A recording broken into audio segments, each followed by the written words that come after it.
आता आपल्या आवडत्या मालिकेचे संपूर्ण भाग मालिका प्रसारित झाल्यानंतर लगेचच पाहू शकता फक्त सन नेक्स्ट वर. भारतातील प्रेक्षकांसाठी मोफत सेवा. बरं झालं, चांगली अब्दल घडली त्या मूर्ख माणसाला. काही काय बोलतोय दादा? त्या विक्रमला अद्दल घडवण्याच्या नादात उर्मी आणि देवांशला काही झालं असतं तर एवढी मोठी रिस्क कशाला घ्यायची? पण आई, तो विक्रम जे काही बोलतोय, जे काही वागतोय, ते कधीपर्यंत असं शांतपणे सहन करायचं आपण? अरे पण त्याला हँडल करण्याचे दुसरे पण काही मार्ग आहेतच ना. Relax relax relax. आम्हा दोघांनाही काही झालेलं नाहीये. मी अगदी ओके होतो. थँक गॉड तुम्हाला काही झालं नाही. पण मला हे अजिबात पटलं नाही. सई या घरातून गेली आणि तिच्यामुळे होणारा त्रास काही संपत नाही. एक मिनिट भैरवी, आता तो विक्रम तिकडे आला, यात सईची काय चूक? तिने त्याला बोलवून घेतलं असेल. मे बी हा दोघांचा एकत्र केलेला प्लॅन असू शकतो. आत्या, बहिणीला याबद्दल काहीच आयडिया नव्हती. असं दाखवते रे ती. ती ऍक्ट्रेस असती ना तर तिला खूप अवॉर्ड्स मिळाले असते आणि तिच्या या सगळ्या नाटकांमुळे जागीरदारांची एवढी बदनामी झाली आतापर्यंत. देवांश, हे बरं केलंस की तू तिला या घरातून काढून टाकलंस. तसं घरातून काढलंयस ना तसंच तिला तुझ्या आयुष्यातून सुद्धा कायमचं काढून टाक. तिच्या सगळ्या मेमरीज ना आपण सगळे कायमच्या डिलीट करून टाकूया. आई प्लीज प्लीज. मग आपल्या सगळ्यांना माहिती आहे यात सईंची काहीच चूक नाहीये. तो विक्रम, तो खूप वियर्ड आहे, खूप वियर्ड आहे तो. आणि हे सगळं तो मुद्दाम सईंना त्रास देण्याकरता करतोय. आणि आय एम शुअर तो हे सगळं एकटा करत नाहीये. म्हणजे आय मीन कोणीतरी त्याला खूप स्ट्रॉंगली सपोर्ट करतोय.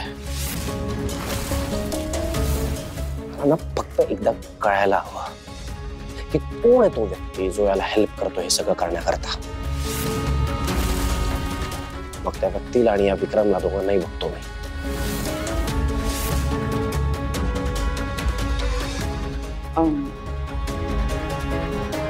ते काही असो, पण खरं तर तो विक्रम आपल्या आयुष्यात आला तेही फक्त त्या सईमुळे.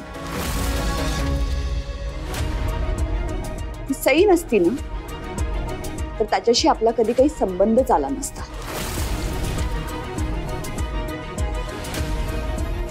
या सगळ्याचं मूळ ना ती सई आहे. देवांश, तू बरंच केलंस त्या सईला या घरातून बाहेर काढलंस. आता ना तिला तुझ्या आयुष्यातून पण काढून टाक. ताई, अहो देवांशी बायको आहे ती. त्या दिवशी रागाच्या भरात देवांशनी जो काही निर्णय घेतला तो घेतला. आम्ही सुद्धा तिला थांबवू शकलो नाही. पण आपण आता तिला मानाने परत बोलवायला हवं. नाही हा, अजिबात नाही बाई.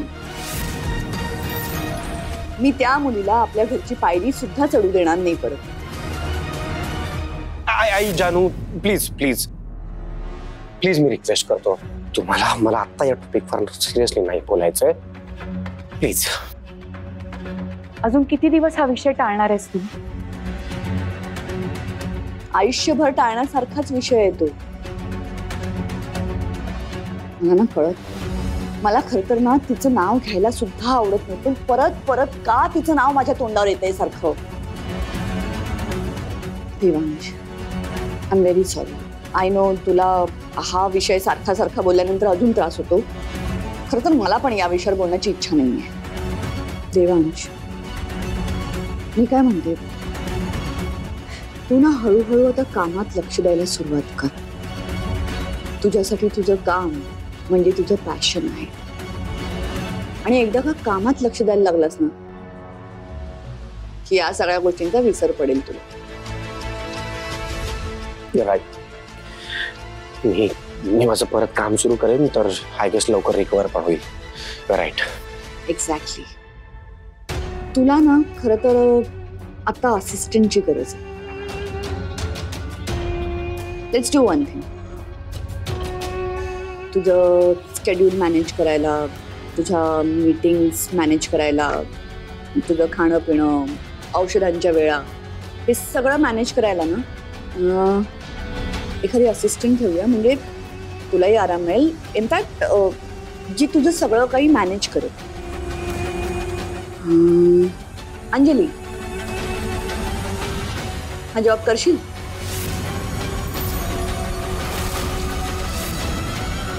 अंजली का पण? ताई, खरं तर देवांशी काळजी घ्यायला आपल्याला कोणालाच कामावर ठेवायची गरज नाही. आपण सगळे आहोत ना त्याची काळजी घ्यायला. हो का? त्याच्या मीटिंग्स तू मॅनेज करणार आहेस? नाही, पण भैरवी, ही अंजलीच का? म्हणजे दुसरी असिस्टंट पाहूया ना आपण. पण मग अंजली का नको? तिच्यामध्ये काय प्रॉब्लेम आहे? खरंच ताई, या मुलीमध्ये काहीच प्रॉब्लेम नाहीये.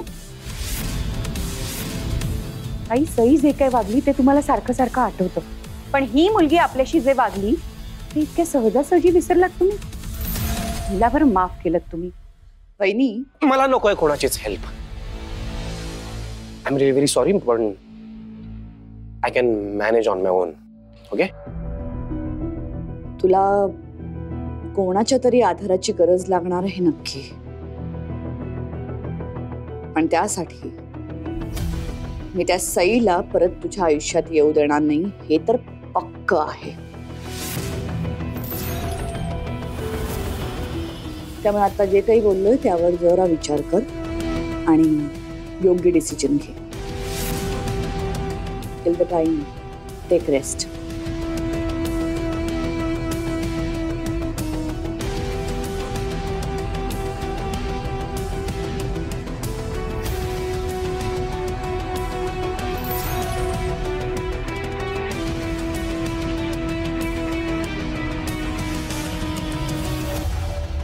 अंजली, तू थांब, मी आहे इथे.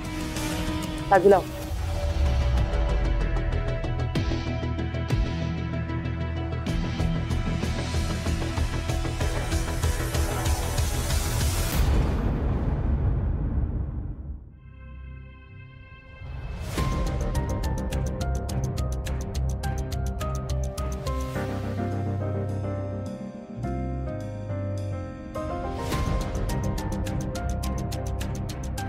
काय एवढ्या रात्री इकडे काय करतेस?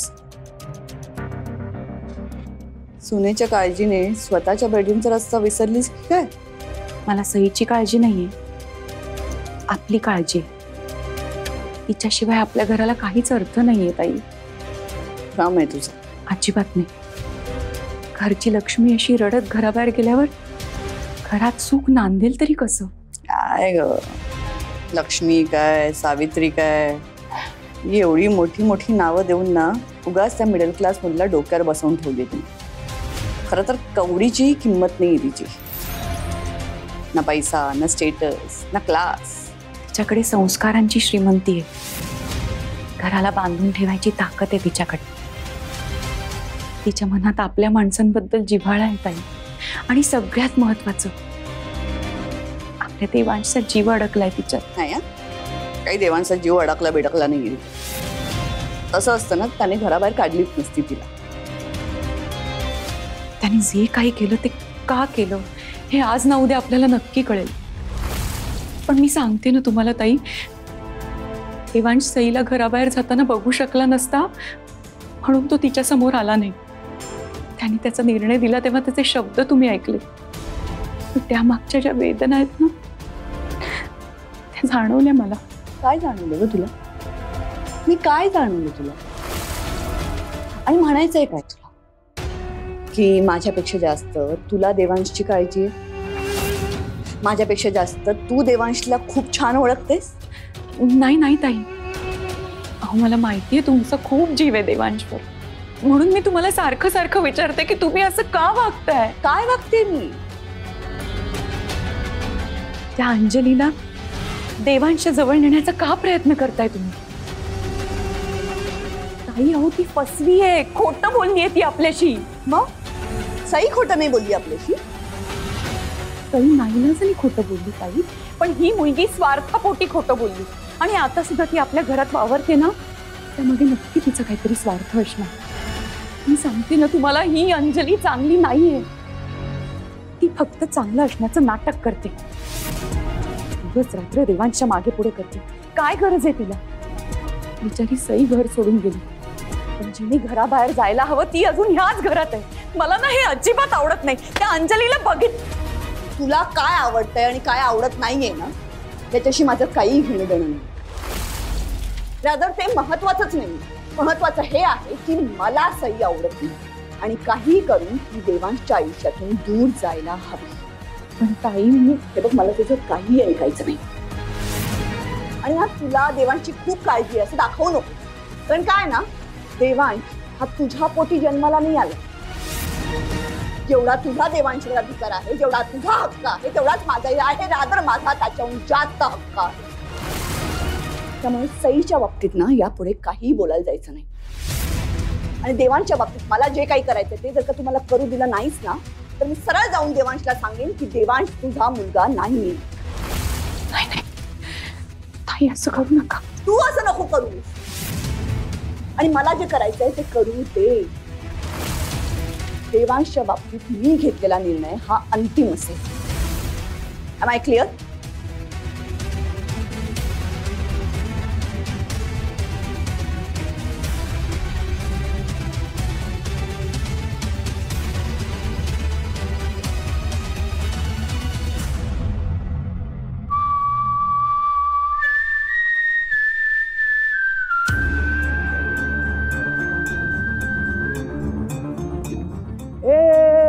मुलांना भांडू नका, भांडू नका, भांडू नका. हे बघा मी काय आणलं. हे बघा काय आहे, बलून आहे की नाही? छान आहे की नाही? अजून एक गंमत दाखव. हा अजून एक. हे बघा काय बरं हे खा खा खा.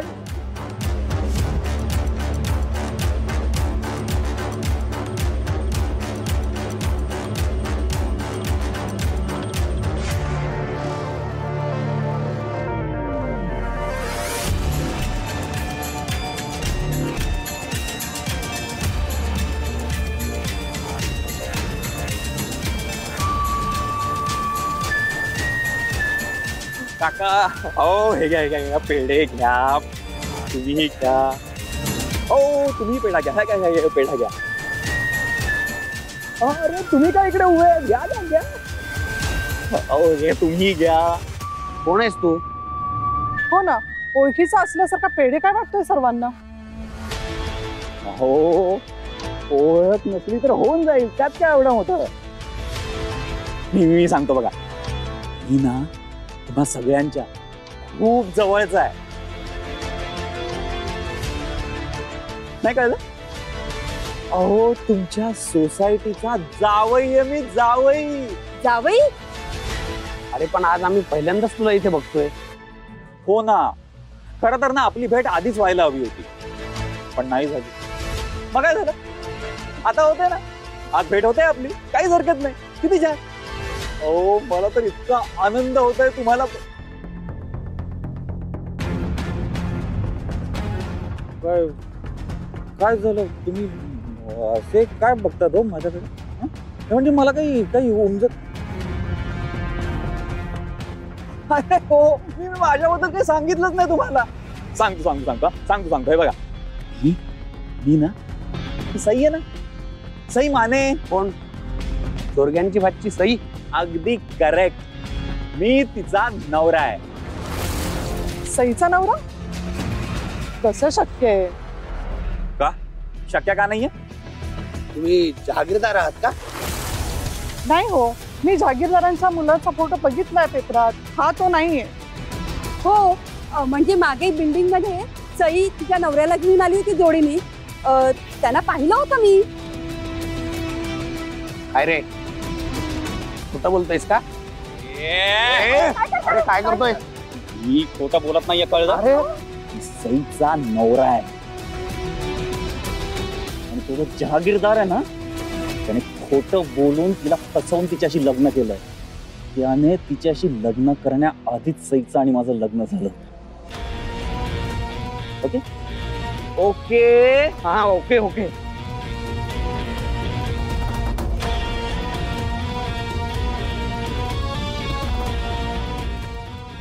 हो सॉरी हा तुम्हाला खरं काय ते माहीतच नाहीये ना, त्यामुळे तुमचं असं कन्फ्युजन होणं स्वाभाविक आहे. हो सॉरी हा, खरंच सॉरी.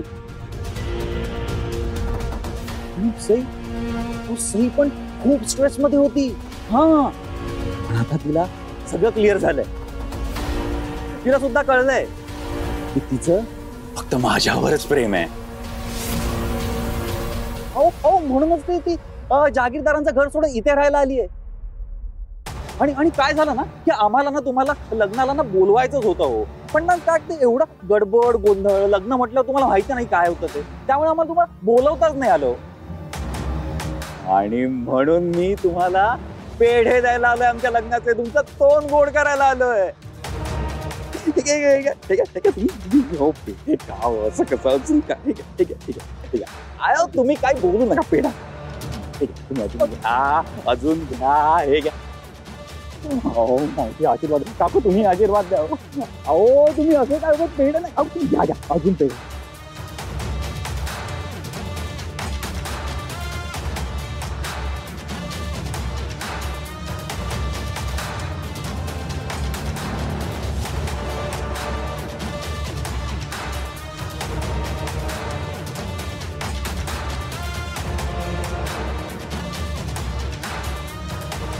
कडकडून भूक लागलीये, पोटात कावळे कावकाव करतायत आणि एक डबा मला भरलेला नाही, सगळे डबे रिकामे. या वंच आणि वरून इतकं वचावचा खातात, चरत असतात नुसते. आता वेफर सांगते आणि कड्या कुलपातच ठेवते. अगं बाई किती भूक लागलीये मला, देवानीच पाठ. अगं बाई जोशी बहिणी, अहो तुम्ही पेढे का वाटताय पण? काय लेकीचं लग्न बिग्न ठरलं की काय? हा अभिनंदन. माझ्या लेकीचं लग्न नाही हो, हे तुमच्या भाचीच्या लग्नाचे पेढे आहेत. माझ्या भाचीचं लग्नाचं? अहो लग्न होऊन झाले की आता तुम्ही सगळे असे आजूबाजूला का गोळ्या झाल्यात? मोर्चा घेऊन आलात की काय माझ्यावर? ललिताताई, आम्हाला असे बरेच प्रश्न पडले का, आणि त्या प्रश्नांची उत्तर आता आम्हाला द्यावीच लागतील. हो. कसले प्रश्न पडले? मगाशी एक माणूस पेढे वाटत फिरत होता. तो म्हणत होता की तुमच्या सईशी त्याचं लग्न झालंय म्हणून. म्हणजे देवांचे नाव आले होते का? त्यांनी पेढे वाटले? तो दुसराच कोणीतरी होता.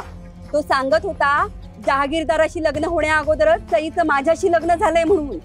हो काय बरं त्याचं नाव होतं? हा विक्रम, विक्रम होतं त्याचं नाव. विक्रम? विक्रम होता? विक्रम? हा विक्रम तर सईच्या मागे हात धुवूनच लागलाय, अगदी घरापर्यंत आला. पण आता जर याने आग लावायचं काम केलंच आहे तर त्या आगीत तेल ओतायचं काम मी करते. अहो काय विचारतोय आम्ही ललिताताई? कोण आहे हा विक्रम आणि तो असं का म्हणत होता? अहो काय सांगायचं सतीश भाऊ, आता कोंबडं झाकून ठेवलं तरी आरवायचं राहतं का? शेवटी सत्य सगळ्यांसमोर आलंच. म्हणजे तो विक्रम खरं म्हणत होता म्हणजे? ओ आता मला सांगा, उगाच का कोणी दुसऱ्याची बायको आपली बायको म्हणेल? तरी मी वंचना आणि सईला सांगत होते की अगं बयांनो, नका खोटं बोलू, नका कोणाला फसवू. पण काय, पैशाची श्रीमंती दिसली आणि या दोघी मायलेकींची नियत फिरली. त्यांना म्हटलं आपलं खोटं पचेल. अहो पण जहागीरदार आहेत हो ते, जहागीरदार. किती मोठी माणसं आहेत ती, त्यांना काय खरं कळल्याशिवाय राहणार आहे? बघा कळलंच ना आता. पण सई तशी मुलगी नाहीये हो, ती अगदी शहाणी मुलगी. ती कधीच कुणाबरोबर खोटं बोलत नाही. मग कशाला कुणाची फसवणूक करेल ती? दिसतं तसं नसतं वहिनी. तुम्ही तिच्या भोळ्या चेहऱ्यावर जाऊ नका. मी नाही त्यातली कडी लावा आखी. काय बोलायचं बाई, आता आपलेच दात आणि आपलीच ओठ, त्यामुळे कुणाला सांगताही येत नाही. मग मला सांगा, आता इतके दिवस आमच्या घरी इथे पडलीये, सासर सोडून माहेरी आलीये, कशासाठी आली असेल? करा ना विचार. अहो तिचा तो नवरा म्हणजे तो फसवलेला नवरा देवांश जागीरदार, त्याला कळलं की आपल्या बायकोचं आधीच एक लग्न झालंय म्हणून दिली हिला हाकलून म्हणून आणली आता घरी. पण आमचा नाही हो यावर विश्वास. म्हणजे कोणताही अनोळखी कोणी येऊन काही सांगेल आणि आम्ही विश्वास ठेवायचा? उद्या बिल्डिंग मधल्या मुलीबद्दल कोणीही काही बोललं तरी आम्ही विश्वास ठेवायचा का बरं? हा, या आधी कधी घडलंय असं? सांगा मला, घडलं? आता जोशी वहिनी, तुम्हाला 3 मुली आहेत. आजवर आलंय का तुमच्या मुलीबद्दल कोणी काही तक्रार घेऊन किंवा कोणी काही सांगत? बिल्डिंग मधल्या इतर कुणाच्या मुलींबद्दल कोणी आलंय का? तुम्ही कदम वहिनी, तुम्हाला पण एक मुलगी आहेच की, आलंय तुमच्या मुलीबद्दल कोणी असं काही सांगत नाही ना? आत्ताच असं का घडतंय? विचार करा जरा. विक्रम बिचारा खरंच सांगतोय. नाही, तो एक बाहेरचा माणूस मान्य, मी आहे ना इथली सईची मामी, लहानपणापासून तिला वाढवलंय मी बोलीन का खोटं? सांगा बरं. आणि तुम्ही सगळे काय हो? हा, माझी लेक जेव्हा अडचणीत सापडली होती तेव्हा कसे गराडा घालून उभे राहिला होतात सगळे? तिला या बिल्डिंगच्या बाहेर काढायला निघाला होतात तुम्ही. मग आता नाही का तुमच्या बिल्डिंगची बदनामी होत? आता नाही सईसारखे वाईट संस्कार तुमच्या मुलांवर होत? नाही का होत? माझ्या मुलीच्या वेळेला कशा नाकाला मिरच्या झोंबल्या होत्या तुमच्या सगळ्यांच्या. मग आता तो राग काढा ना, सईवर काढा, सईला घालवा या बिल्डिंगच्या बाहेर. बोला ना आता, का गप्प का आता? आम्हाला तर हे सगळं ऐकून धक्काच बसलाय. सई अशी वागू शकते हे मनाला पटत नाही. अहो, तुम्हाला अजून पूर्ण कळलेलंच नाहीये की सई काय काय वागू शकते ते. काय सांगायचं, आपल्या ठेवायचं झाकून आणि समोरच्याचं पायचं वाकून, अशी या मायलेकींची गत. अहो, ती सई त्या विक्रम बरोबर आधीपासूनच फिरत होती. नुसती फिरत नव्हती, एकत्र पण राहत होते म्हणे दोघे जण. आणि नंतर मग गुपचूप पळाले आणि कोर्ट मॅरेज केलं. बापरे.